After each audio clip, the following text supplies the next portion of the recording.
The MLS is less than 2 months away. If you're interested in an MLS team and haven't got your scouting cap on just yet, well then you're behind the curve, my friend. You need to get on that shit, and that's what I'm here to help you with today. Starting with defenders, we're looking at defenders, and I just want to clarify, these are players I'm looking at purchasing, right? I can't guarantee they're going to blow away the competition. I certainly hope they will, but you know, I'm not a wizard. I'm not a wizard. What the fuck are you saying, you fucking idiot? So the best MLS defenders for 2025, which in a sense for me is the most important position in a SO5 lineup to buy correctly for. My thought process there being, you know, your midfields, your forwards, for the most part, the aim of the game of them is going to be players who regularly bang decisives, right? But defenders are naturally less likely to get decisives. They're just not in that position to. That's the way the football works. Even the most attacking fullbacks aren't going to score decisives as often as your average forwards in simple terms. That's just basically the way I'm thinking about it.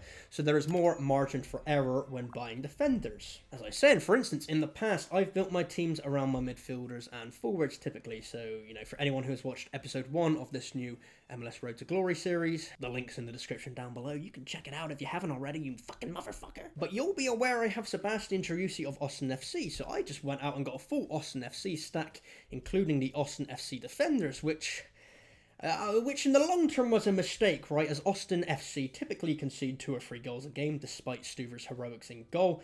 The backline isn't tactically very adept at stopping goals, is what I'm trying to say. That's where I've slipped up in the past. You know, I wanted Driussi, I got Driussi, ergo, therefore, I must now build a stack around Driussi. No, not anymore. New year, new season, new me. I'm not doing that shit anymore. So now that the semantics are out the way, naturally the first thing to do is hit up Sorare data and look for the best ranked defenders in the MLS.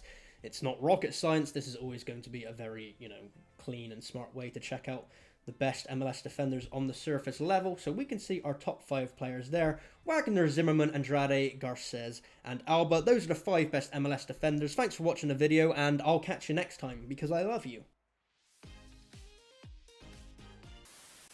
No, I'm kidding. Of course, it's not as simple as, you know, filtering on Sorare data and buying the 5 best defenders. We're going to want to do a bit more homework than that. For example, Kai Wagner in that number 1 spot. I'm a big fan of his work, but I'm well aware he has been linked away from Philadelphia season after season, and there's heavy championship links for him at the moment, at the time of recording, and it's almost getting close to a now or never moment for him to make that leap across the pond to Europe. You know, the dude's 28, he's in his prime, so although I'd certainly back him as one of the top 5 options if he stays at Philadelphia, you're taking a big risk on buying him with only then having 3 months of championship utility if he, say, makes the move to Coventry in the January window, for instance. Now, as I mentioned, the defender spot is less about decisives and more about consistent AA score. I can see, looking at Jackson Reagan here, you know, he's got very good last 5 and 15 averages of 61, and if we scroll down on his page, you can see for the most part he is pretty consistently hitting those levels. You know, if you buy him, you can go into most game weeks expecting a solid score of 60 or so from him, you know, always something along that line. But honestly, if you want to compete at the very top of your division, at the very top of the SO5 competitions like I want to, that's just not going to be enough anymore. It simply won't cut the mustard. Even from the defender spot, right, 60 is just not good enough. So while Reagan here is certainly a decent and capable option as a backup or a last resort, I wouldn't be making him my main target or going out of my way to get him, purely for the fact he won't often enough hit the heights and the ceilings that we'll be looking for in our defenders. We want more regular 80 pluses in our staple performances, not super consistent 60 pluses, which is where we get to defender number 1, Jordi Alba of Inter Miami. I mean, it's an obvious one. It's no secret he bangs out great scores. And going back to what I was saying, if we look at his last 5 games, for instance, and compare back to Reagan, you know, ignoring the DMP, Jordi Alba has a 50, 87, 85, 65, and 44. So let's say Reagan managed to score that regular 60, 61, 62 on his next 5 games. Solid, respectable scores. And then Alba scored, you know, 50, 87, 85, 65, and 44, as we just mentioned.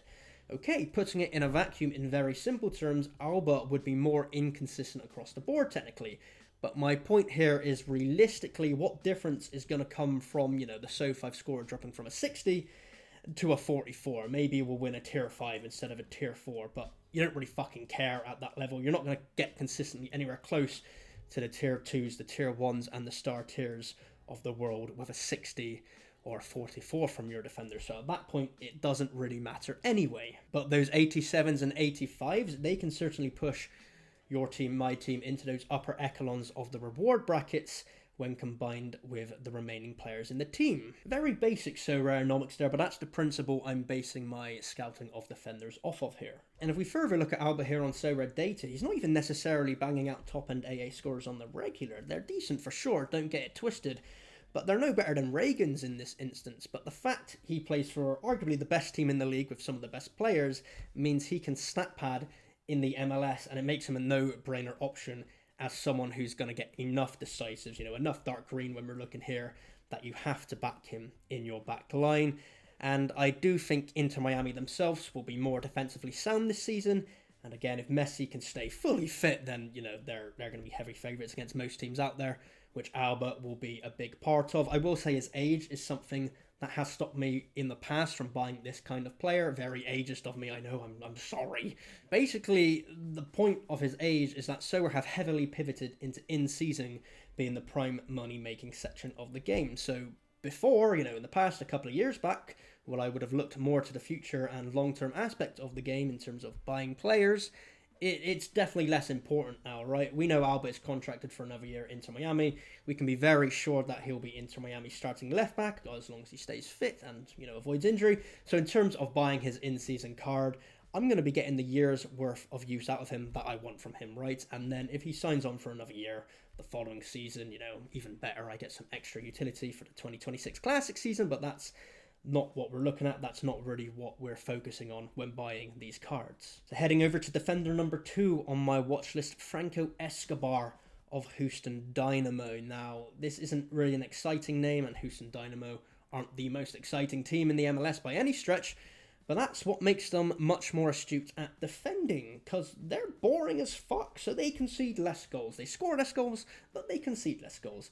And they're one of only 2 teams, in fact, in the Western Division last season to concede less than 40 goals from league play, which is pretty impressive. And, Escobar himself was a significant part of that from the left-back spot. And we can see on Sorare data last season, there were 10 matches where he scored 70 or higher, and this is all down to his AA scores. If he could start chipping in with more decisives, then he'd be the complete package. Don't think that's going to happen, but, a boy can dream. And, what I specifically like about Escobar is that he's not the glamorous type of player in the MLS, right? He's not going to be at the top end of a lot of managers' faults when they're buying new in-season cards, which I think will hopefully aid in him being a cheaper option than some of the other more well-known defenders.